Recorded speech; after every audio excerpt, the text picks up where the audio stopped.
На связи Шаян Шорт. Самый быстрый способ узнать, чем живет молодежь в Казани. Мы врываемся в мир ярких и крутых новостей.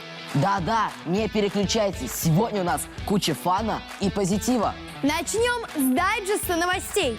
Хорошие новости для всех тех, кто ловит силь от бесконечных проверочных. В школах официально ограничили количество контрольных. Теперь контрольные должны занимать максимум 10% от всей учебы. Это же чистый чил для нашего расписания. В Казанском зоопарке у валийских коз родились 2 детенышей. Только посмотрите на этих милашек. Казань во второй раз станет музыкальной столицей России. Международный конкурс «Новая волна» и фестиваль ВК Фест снова пройдут в Казани. Ждем топовых звезд и кучу контента. А об остальных новостях расскажут наши корреспонденты.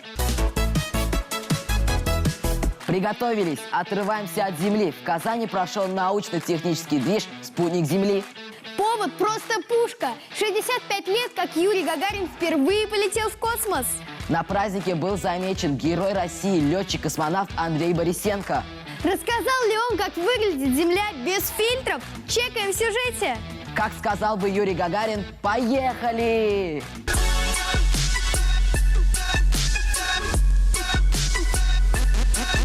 Всем привет! Сейчас я нахожусь в IT-парке имени Башира Рамиева. Сегодня тут проходит самый масштабный научный фестиваль «Спутник знаний», посвященный 65-летию полета Юрия Гагарина. Поехали смотреть, что здесь происходит! Программа фестиваля очень насыщенная. Интересные игры, научные программы и лекции, интересные мастер-классы, на которых можно собрать и выпустить свою ракету, сделать космическое дерево, смоделировать спутник и многое другое. А главным событием является приезд настоящего космонавта, героя России Андрея Ивановича Борисенко. Он провел в космосе 337 дней, а это почти год жизни на орбите. Он лично пообщается с гостями и расскажет о том, каково это смотреть на Землю сквозь иллюминатор.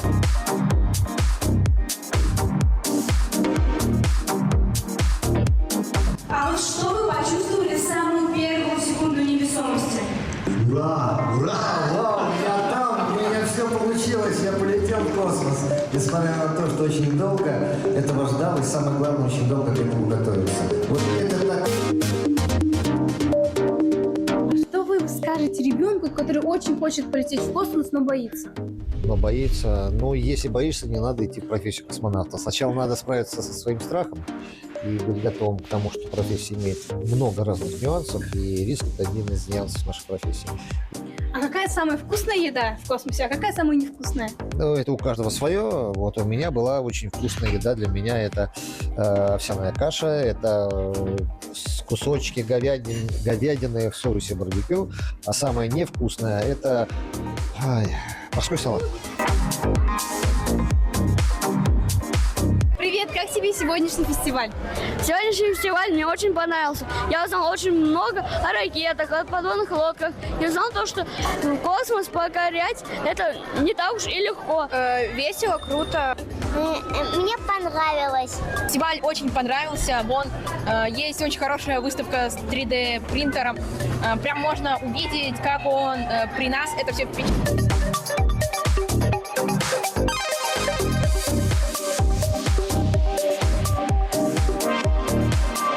Вот и все.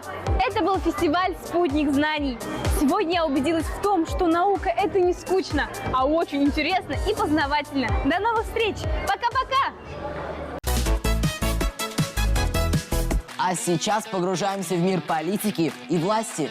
Да-да, в рамках проекта «Недетский разговор» подростки смогли поговорить с мэром города Казани Ильсуром Раисовичем Медшиным. Но перед началом сюжета мы решили спросить у подростков в Казани, что они знают про нашего мэра. Смотрим небольшой опрос. Сегодня мы узнаем, что подростки знают про нашего мэра Ильсура Раисовича Медшина. Какой был мэр в детстве? Крутой. Крутой, красивый. Какие у него были хобби в детстве? Ну, не знаю, рисовал, наверное. Хоккей вроде. Если бы он был бы подростком 21 века, какой бы трек был бы его любимым? Туганьяк. Вот если бы он был бы блогером, то какой контент он бы к себе выкладывал? Ну, наверное, как город живет. Кстати, Ислам, я тоже там была. Это круто! Школьники и студенты могли спросить у мэра о самом сокровенном. Просили советы и просто общались на равных.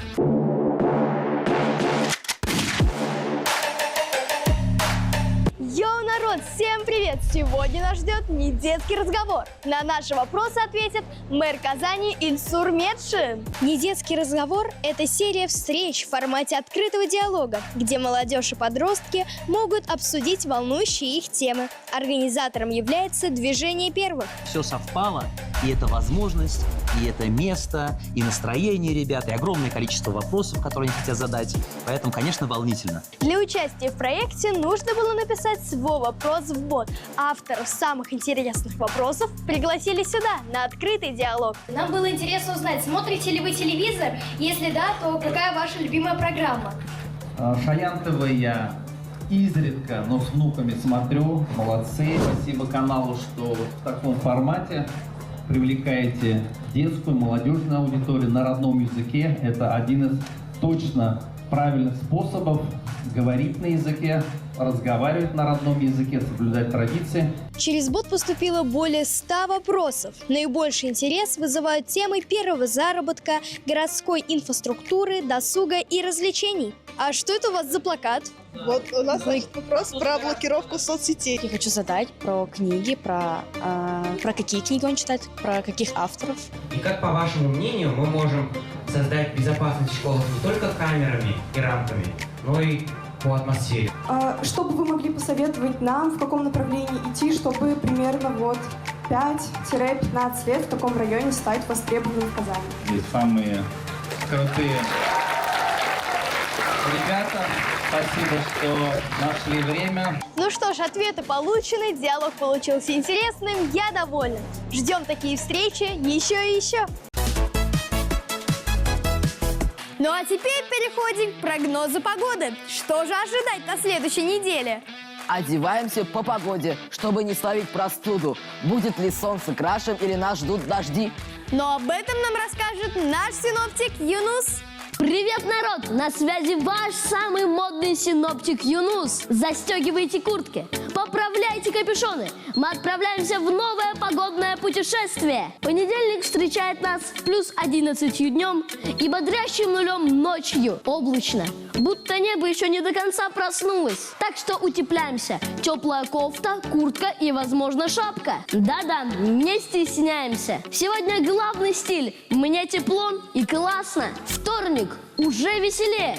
Плюс 14 днем и плюс 4 ночью. Но облака все еще на посту. Самое время достать легкую куртку, худи или свитшот. Комфорт и стиль идут вместе. И не забудь, если выглянуло солнце, улыбаемся ему в ответ. А вот среда и четверг решили устроить водную вечеринку. Дождь, плюс 13 днем и плюс 6 ночью. Но мы не грустим, мы сияем. Достаем дождевики, яркие зонтики и непромокаемую обувь. Сегодня ты не просто гуляешь, ты дефилируешь под дождем. Кто сказал, что лужа — это не подиум? Пятница. Апгрейд настроения. Плюс 15 днем и плюс 6 ночью. Почти лето на горизонте. Можно уже полегче одеться. Футболка, плюс легкая куртка или ветровка.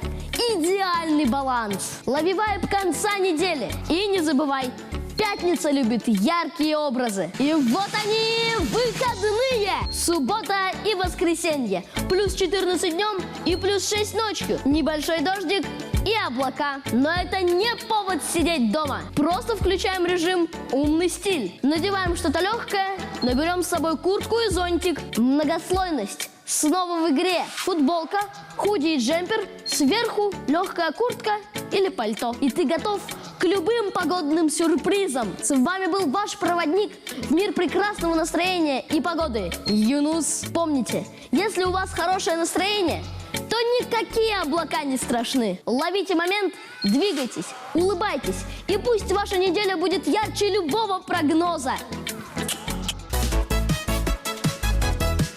А на этом это все новости, которые прошли проверку на крутость. Ставь лайк, делай репост и не забудь написать в комментарии, какой сюжет тебе зашел больше всего. На этом все. Пока-пока!